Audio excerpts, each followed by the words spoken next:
Baldur's Gate 3's difficulty can be cranked up with this new mod called Death March, and I'm going to show it to you today. If you want Baldur's Gate 3 to be more challenging and difficult than what Baldur's Gate 3 Vanilla offers, this is my favorite mod because it has features that feel natural and really give you that D&D hardcore kind of feeling for Baldur's Gate 3, making you sweat every fight and putting your group to the ultimate test. Now remember that if playing multiplayer, everyone has to have the same mods in order for this to work, and just like any other mod, it could be incompatible with other mods for Baldur's Gate 3. Before we get started, I'm Nathan. I cover MMOs and RPGs all day, every day, so please hit that like button like it owes you money and subscribe for more content.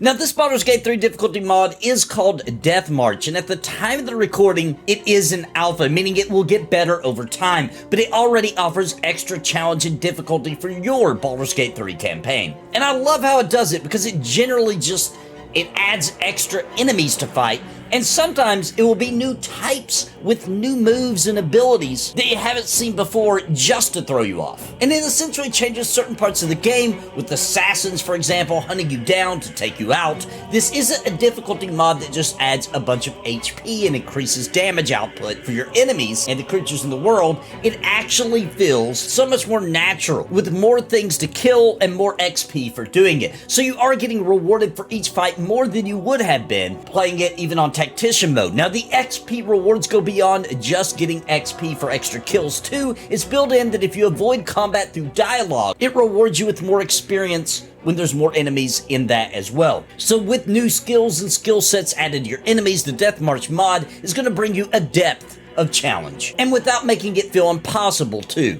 It's going to force you to strategize more and pay attention to your positioning and make you have to think about situations and approach them with a more tactical mindset. There are also extra rewards in the form of new items you can find for the extra challenge, and overall, I do believe that the Death March mod is among the best currently available to increase difficulty in a fun way that doesn't feel generic or cheap. Now, I have a link to the download for this Baldur's Gate 3 mod in the description down below, but it can be found on nexusmods.com if that's what you use, and Vortex, of course, to handle the mod for this. And of course, you'll find it in the Baldur's Gate 3 mod category, or you could just click my link.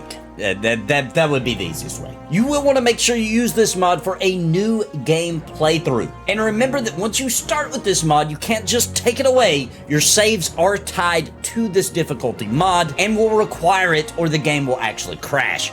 It will not affect your other save files, just the ones you use it on. Of course, the world of Baldur's Gate 3 mods is still in its infancy at this time, so running into issues or bugs is kind of all part of the equation right now, but I found this one to be a fun difficulty mod that really raises the stakes in Baldur's Gate 3, and I think is a ton of fun. I also wouldn't recommend using this mod with any other mod that changes enemies in any way, and it is recommended by the creator of this mod that you load this mod after all the other mods if you're using others. I recommend disabling all other mods and just trying this one all out on its own. Also, make sure you grab up the script extender, which can be downloaded at the same page at the bottom of the link in the description. Just scroll down to the bottom there of this Death March mod for Baldur's Gate 3. I'm going to keep trying out mods and reporting on my favorite ones here on this channel, but definitely check out this Death March mod. It really enhances the Baldur's Gate 3 experience, in my opinion. Big shout out to Lightboom, who created this excellent mod, and I'm looking forward to future updates on it. It is still considered an alpha, so there's probably a lot more things planned from Lightboom for this mod. We'll just have to wait and see how it all plays out, but right now, today, as of the time of this recording, it is super fun and definitely worth checking out. I do think the world of modding in Baldur's Gate 3 is going to be a really fun ride. With a game this good,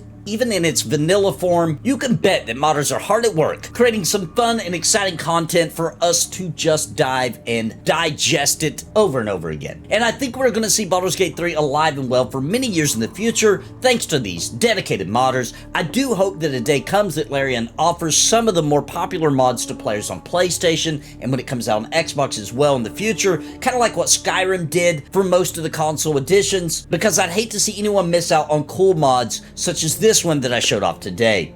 We will be covering lots of mods, my favorite ones in Baldur's Gate 3, combinations thereof. I'm going to take a look right now at some graphic mods, reshades, stuff like that, see if I can't find a really cool one that I really enjoy, and I'll be letting you know about my favorite ones right here on the channel. But definitely check out Death March, man. This is a cool one. It's going to extend your gameplay. It's going to make you really have to get into crafting and making sure you're stocked up on potions and the way you strategize and the tactics of each individual fight. It's seriously a ton of fun. Even if normally you're not into difficulty being a thing, I really feel like Baldur's Gate 3 really kind of pulls it out into you, especially if you play D&D, because D&D is rough and challenging and difficult, and I really feel like this mod really makes that, it's like a home run into that kind of feeling. And I know there'll be tons of different mods coming out for difficulty, all that kind of thing, but I really enjoy the way this did this with new enemy types, more enemies, and not, you know, just not just fluffing it up. I think Lightboon did a really good job, and I recommend this mod. Now, let me know in the comments if this is a mod you're interested in, or let me know if you've tried it or not. I hope you enjoyed the video. Please like and subscribe for more. And until next time, my friends, God bless and happy gaming. I want to give a very special thank you to the members of Napalm for your contributions month over month in keeping me full time. You help me pay the bills so I can keep streaming and pumping out content, and I truly appreciate all of you. Thank you so much. And I think you might be interested in becoming a member of the channel. Please click the join button down below the video for more information and join our family. And I want to give an extremely big shout out to the Lords of Napalm: Bounty Code, Jared Woodhouse, Dimlos, Sparrow, Random Rob, Zelik Liv, Rodney Mom, Gallery Moonsong, What's the Takeaway, Trips, Bad Wolf Gaming, Chrono Guru, Cobalt, William Long, Ohalo, and Robert Daneka. Thank you for your highest tier membership.